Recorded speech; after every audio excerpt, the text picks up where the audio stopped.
Oh, welcome. Hello. We are so delighted that you came to be with us, especially like week 4 into week 5.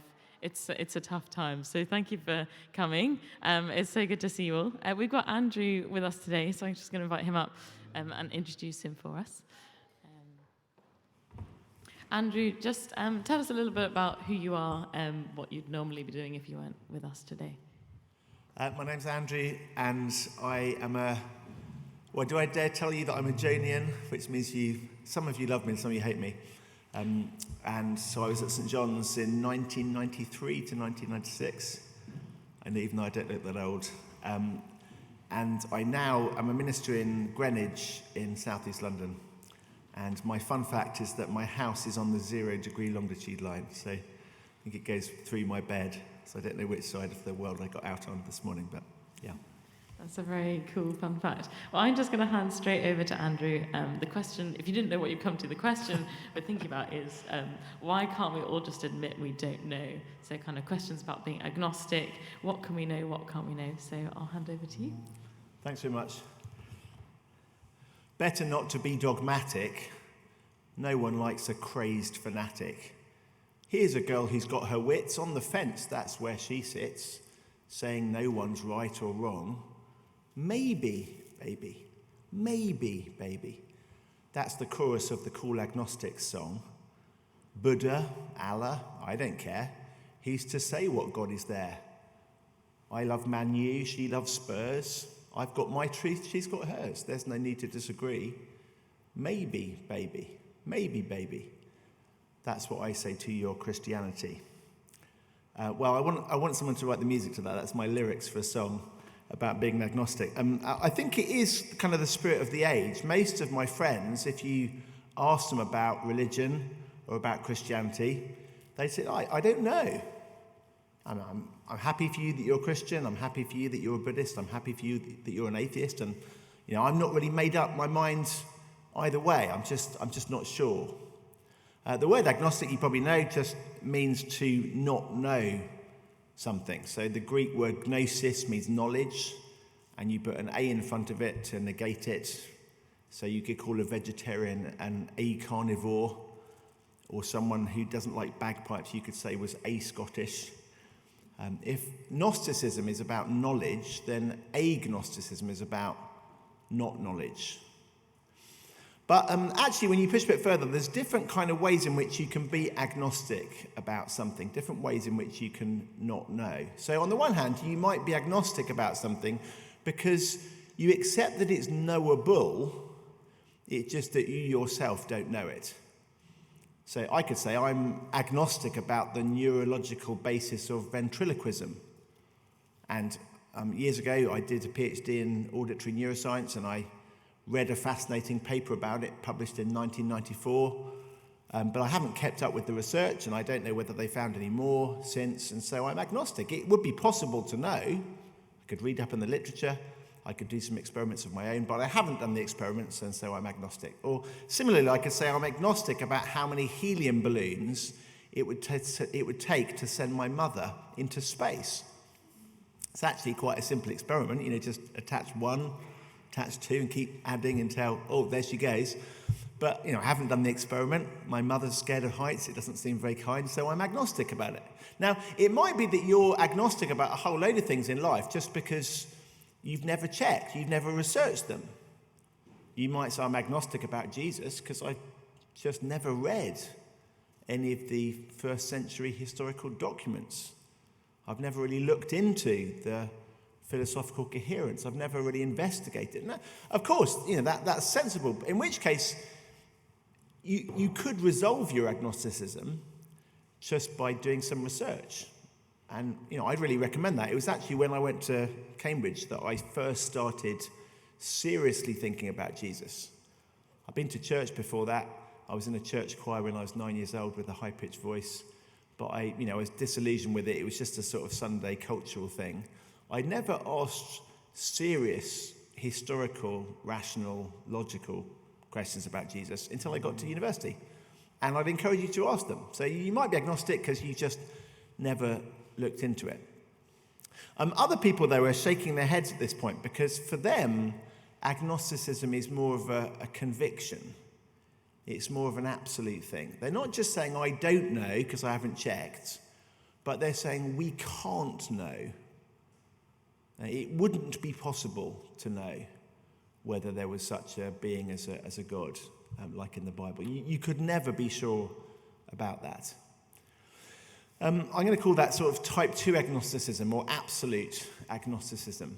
But when you think about it a minute, it's actually a bit ironic because that kind of agnostic isn't being very agnostic about their own position. They're kind of being quite dogmatic. They're saying, I know that you can't know. And I want to say, well, how do you know? What makes you so sure that you can't be sure?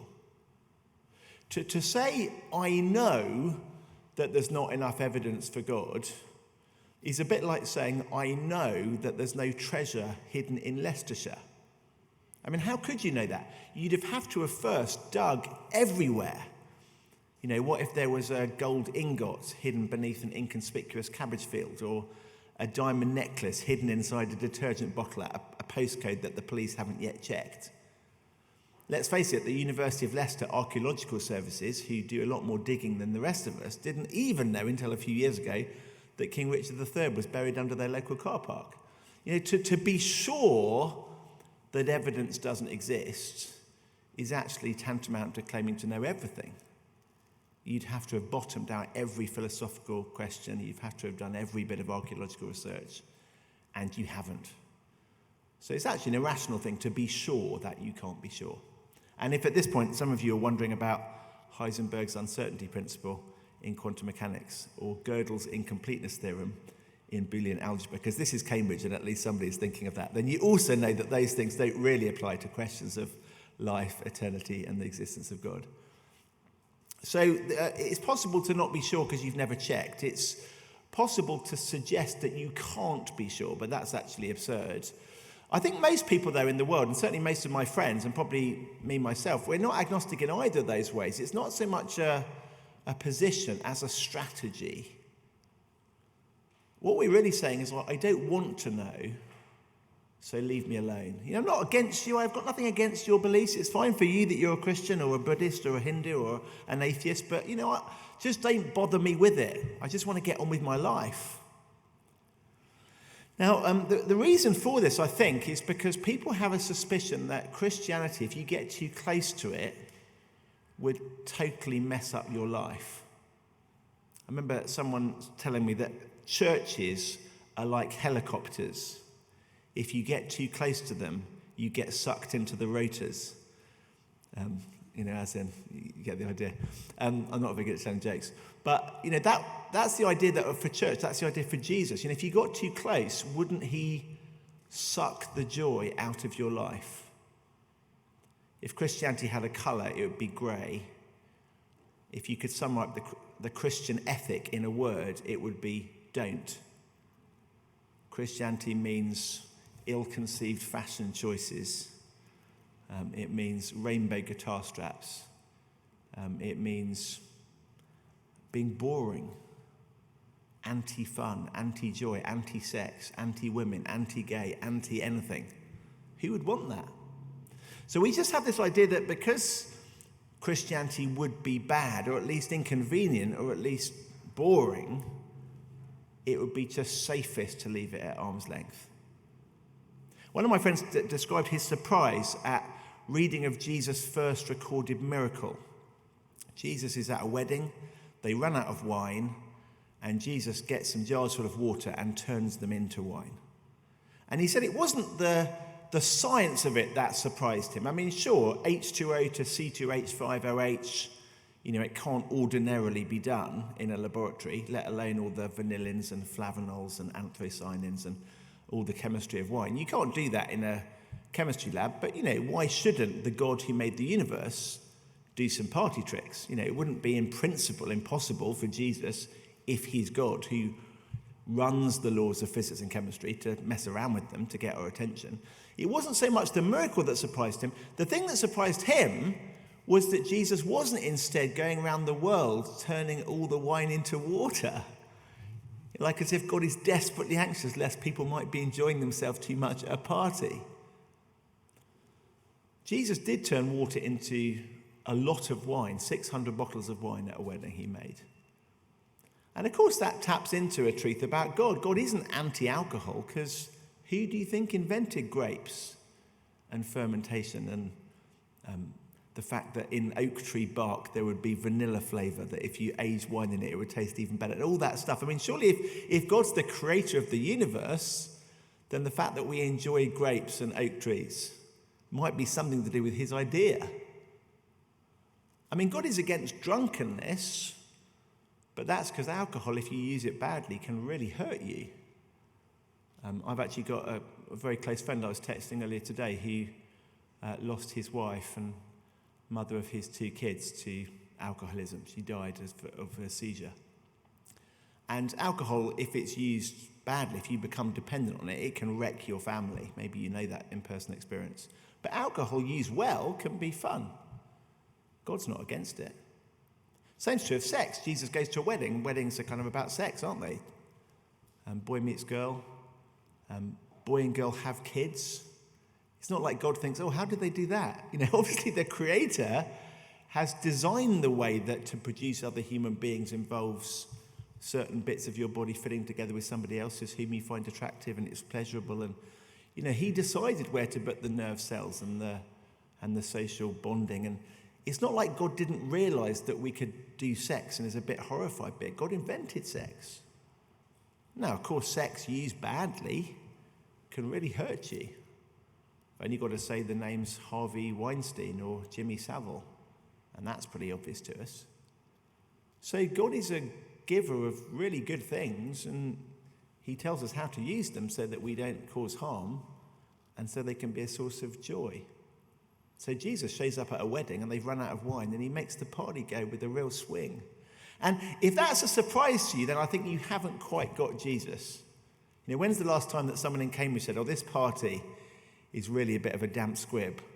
Where are the Christians? Now, if that's not our thought, it's because we've been missold what Jesus is about. Jesus is good, and to know him is good. God is good. Now, if you're not persuaded of that, I think nothing else I tell you today will kind of register with you, because you're going to keep trying to keep it at arm's length. And to say you don't know, to be agnostic, I mean, it's like the game that the little child always wins, isn't it? Why? And then you tell them why, and then they go, why? Again. You think, oh, brilliant, they're getting down to first principles, and then you answer it from first principles, and then they say, why? And you realise they're just 3 years old and they're playing a game, and they won. If you want to avoid it, the skeptic always wins. You can always be skeptical. You can always doubt something. I want to tell you, first of all, that Christianity is good. Jesus is good. God is good. And you don't need to hide from him for fear that he would wreck your life. But then maybe you think, well, okay, I accept, what's on offer certainly is good. I mean, I don't know if it's true, though. How do I know this isn't just fantasy good? This isn't just wishful thinking good? I want to read you some words from the Bible and from a letter that was written by John, originally a fisherman, met Jesus, became one of the leaders of the Christian church at the very beginning. You've heard of maybe James and John. Well, this is John the Apostle. He's writing a letter to some Christians in the first century. And he writes a paragraph which I think is one of the most surprising and unusual paragraphs in all of literature. And I'm going to read it and then I'll explain what is so unique about it. Okay, here it is, just one paragraph. That which was from the beginning, which we've heard, which we've seen with our eyes, which we've looked at and our hands have touched. This we proclaim concerning the word of life. The life appeared. We've seen it. We testify to it. We proclaim to you the eternal life which was with God the Father and has appeared to us. We proclaim to you what we've seen and heard, that you may also have fellowship with us. Our fellowship is with the Father and with his Son, Jesus Christ. We write this to suck all of the joy out of your life. No, he doesn't say that. He says, we write this to make your joy full. Now, this is what is so surprising about this paragraph, okay? So it combines two kinds of literature that by themselves are pretty typical, but never go together. So on the one hand, it's a paragraph of philosophy, philosophizing. It's about life, the essence of life. It's about the origins, that which was from the beginning. And to wrestle with questions about who we are, where do we come from, what does it mean to be human, what does it mean to be male or female or non-binary, and who are we and where are we going? And, this is normal, right? I mean, a lot of you maybe are studying these kind of things, or you can certainly walk into Waterstones and find books about these kind of things. You can certainly walk into art galleries and find people wrestling with these things. One of the reasons I love talking to artists is they're often really interested in these fundamental questions. Who are we? And what does it mean to be me? One of my favourite galleries in London is the White Cube in Bermondsey. It's free, I really recommend it. They always have something interesting on. I went a couple of years ago and they had an exhibition of 350 paintings by the celebrated German artist Peter Dreyer. 350 paintings, all the same size, 10 by 8 inches. Every painting of the same empty glass of water. In fact, Peter Dreyer has painted this glass of water almost every day since the mid-1980s. Now, that by itself is, you might think it's weird. It's impressive because a glass of water is not easy to paint. You've got the way that the light refracts in the glass and the rim, and it's really, really highly skilled draftsmanship for one thing. And then on different days of the week, the light comes at a different angle, and he captures all of that. Almost more interesting, though, than the paintings is the commentary by the gallery. Peter Dreyer reveals that there can be great fullness even in an empty glass. I bet they're pleased with that line. But it's about philosophy and meditation on the changes or unchangingness of this glass, etc., etc. You can go everywhere in the world and find people asking philosophical questions. That's normal. On the other hand, my stepbrother recently posted on Facebook. I know you guys don't use Facebook because it's my generation, but he put on TikTok or whatever you do nowadays. But anyway, he put on Facebook, went to the Stag and Lantern microbrewery. Good pint. Okay, he lives in Hyams Park in northeast London. The Stag and Lantern's a pub that had opened near him, and he's saying there's good beer there. That is normal, right? Every day, 1 billion people log into Facebook and say something inane about their day. But the two things don't go together. You get the philosophy stuff, who are we, what is life, and then you get the this happened to me stuff. I went to a pub called the Stag and Lantern. But you don't anywhere else in literature get a statement like this. Well, you never guess who walked into the Stag and Lantern. The beginning of the universe. So it's like a category area, isn't it? Are you talking about philosophy or are you talking about events? And John in this paragraph is talking about both. That which was from the beginning, the origin of everything, which we heard, which we saw, which we touched. The life, the eternal life, the essence of life, which has appeared to us. Now, of course, what he's talking about is his own personal encounters with Jesus Christ, who he knew very well. I mean, he was a fisherman. Jesus went fishing with him on multiple occasions in him and his brother's boat. He travelled with him over 3 years on the length and breadth of Israel. He even watched him being executed on a Roman cross. He knows this guy. And yet he says about the person that he knows well, he is the beginning of the universe. And he is the essence of life. Now, it's not that John is going a bit sort of new agey. It's not that he's on magic mushrooms or something. He's a Jewish believer. He believes that there's one God, he's the creator of everything. Except he's sure that he's met him. Can you imagine that?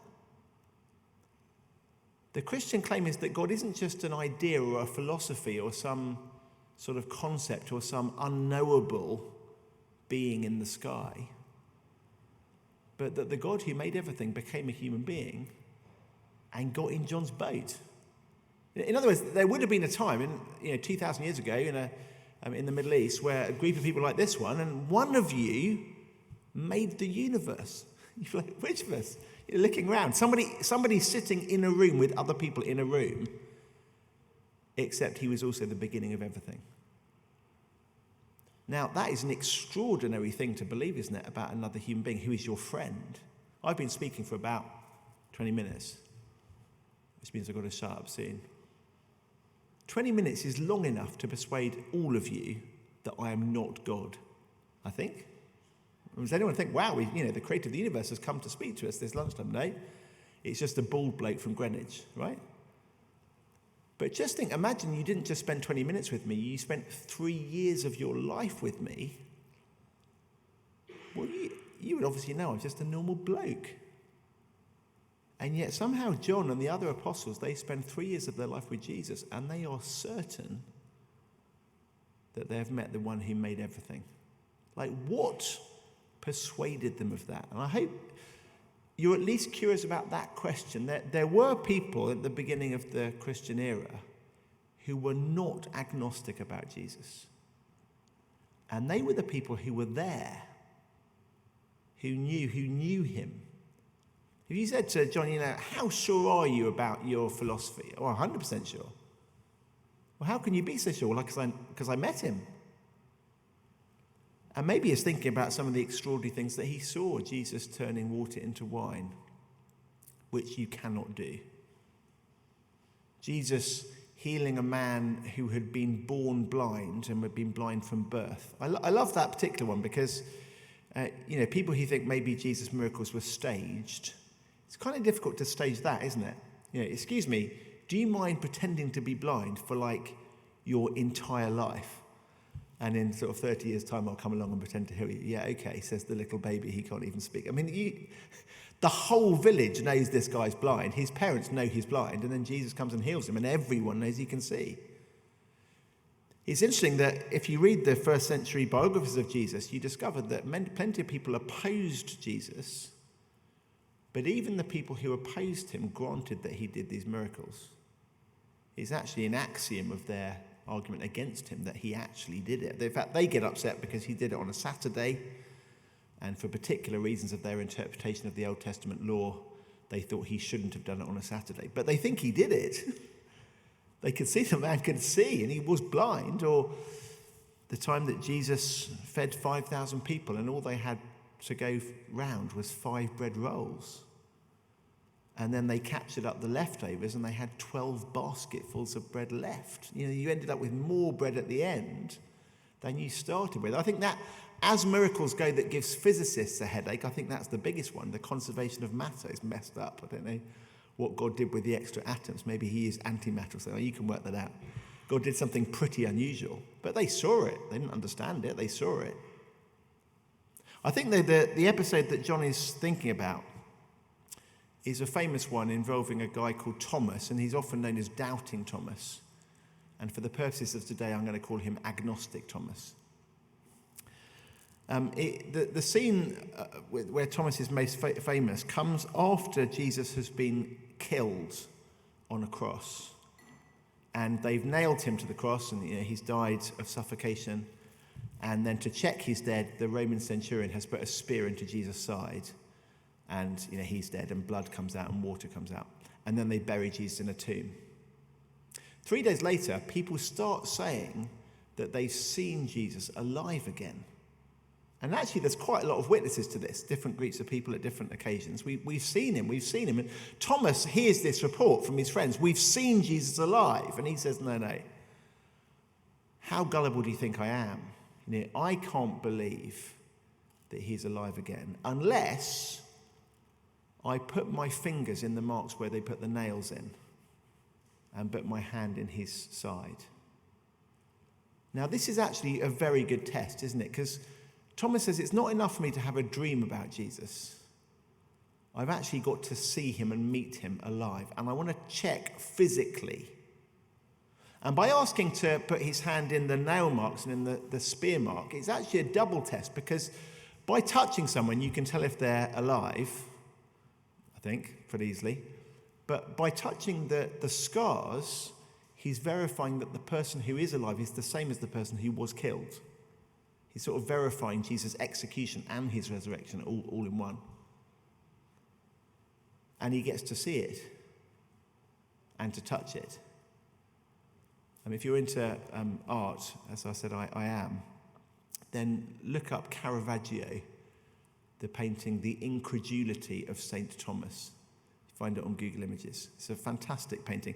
It's not a lot of medieval art I don't like, because Jesus is always a bit fairy tale, floaty, sort of halo make-believe. But in Caravaggio, Jesus is very visceral. And there's this old man. It's a bit gruesome, but it's this old man opening up a wound and looking to check. That's what it's like. That's the kind of evidence that John wants. I want to actually touch him. And of course, when he sees Jesus, he meets him, he touches him, he verifies he's alive. And how reasonable at that point would it be to be agnostic? Like, of course he's sure. Life beyond the grave isn't just a concept or an idea. He met him. And so John says that which was from the beginning, which we've heard, which we've seen, which we've looked at, and we've touched with our hands. I think he's referring to that episode about the eternal life. So just to summarise where we've got to, you see, Christianity is good. It's really good. Jesus isn't going around the world trying to suck out the joy. In fact, who else but the creator of the world put the joy in the first place? But God really wants us to have the greatest joy of all and to know him, our good, loving creator, the one who offers us rescue and salvation from this evil world, this brokenness of this world. He wants to restore us, to heal us, to know us, and to set about giving us certainty.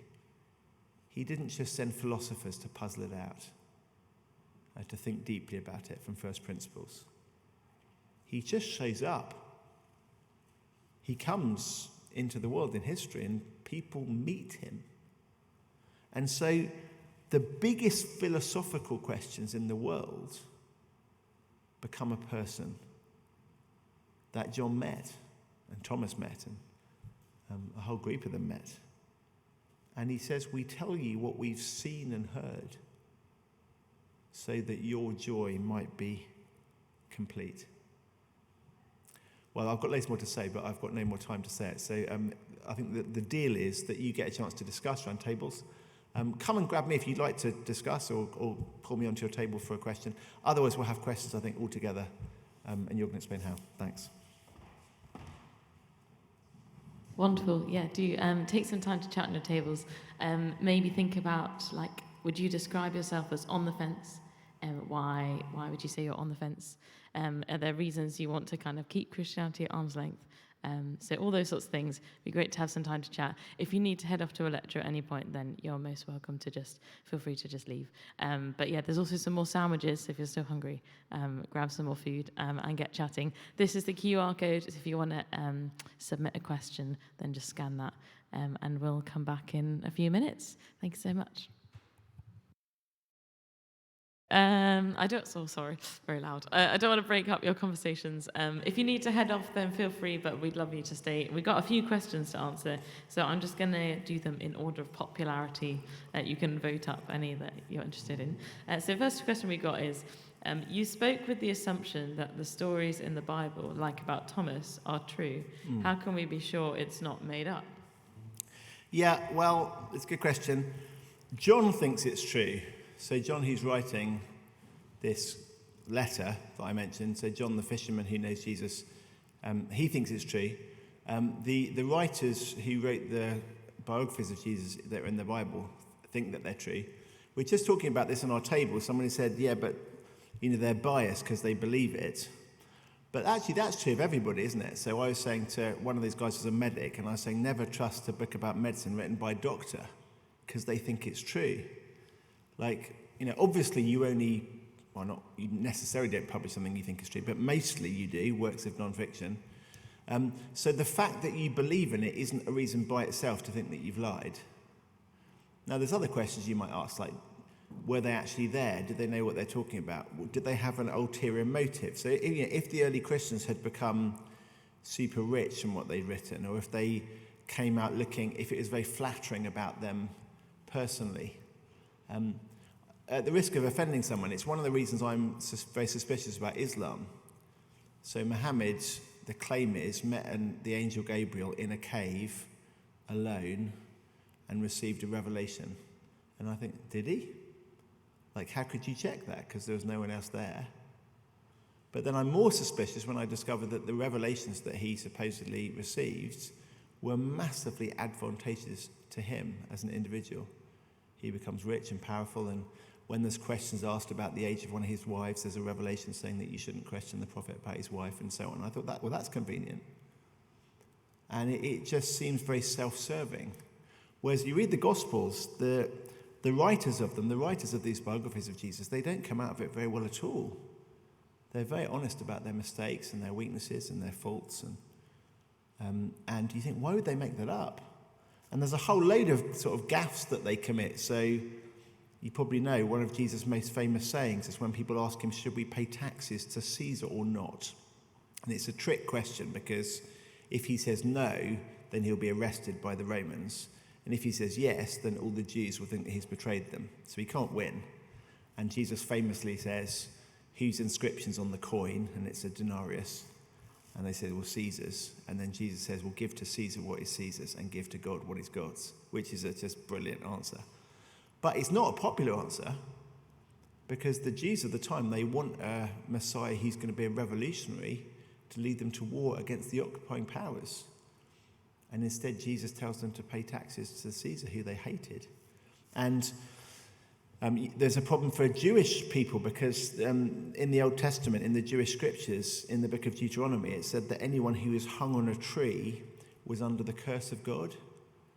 And then Jesus dies, all of the writers agree, by being hung on a cross on a wooden tree. And so the Jews thought, well, he must be cursed by God, because that's what the Jewish prophecies say about someone who's cursed, he's hung on a tree. So he can't be the Messiah if he's cursed by God. There's more, like in the first century, people were quite sexist. They didn't accept women's testimony in court. All of the early witnesses to Jesus' resurrection are women. So if you're making it up, you could do a lot better than this. Don't let him die on a cross, because that's a problem for all the Jews. Don't have him tell everyone to pay their taxes, because that's a problem for all the political revolutionaries. And don't make the witnesses women. Peter denies Jesus 3 times and breaks down and weeps. He becomes the leader of the Christian church. Don't make your leader a coward. It's not self-serving. It's kind of brutally honest in a way that actually creates problems for them, but they just write what's actually true. So those sorts of things. But they certainly believe it. Some of them are killed for it. None of them get rich for it. All of them come out of it looking pretty rubbish. Why would you lie? Yeah. Thank you. Second question. What would you say to people who say agnosticism is a sliding scale? Like Dawkins is 99.9% sure there's no God, and John would be 99.9% sure there is a God. You can then round it, can't you? Dawkins, he's basically an atheist, but just agnosticism is a more sophisticated way of saying it, I think. So functionally, he is behaving as though he's an atheist.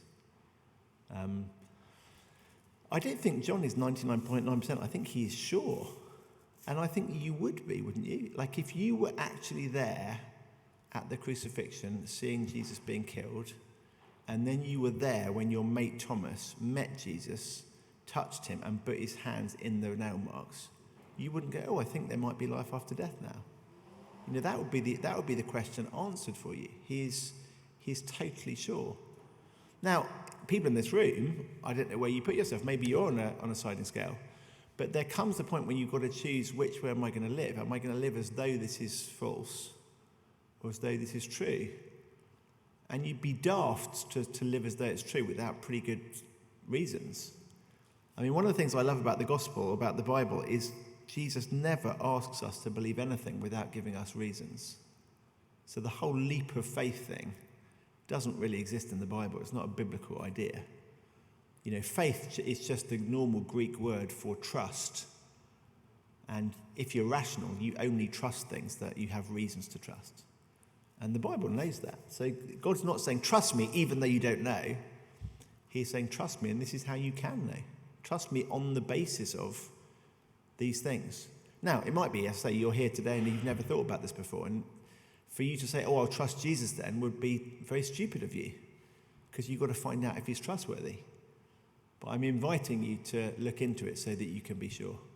Yeah, but there'll come a point when you go, look, I've been hanging around Christians for, weeks and weeks, and I've heard about Jesus for months and months, and I know it's true, really, if I'm honest, but I'm still living in this sort of netherland on the fence. And there comes a point when you just got to be honest with yourself and say, look, I've got to have integrity here and go where the evidence is leading me.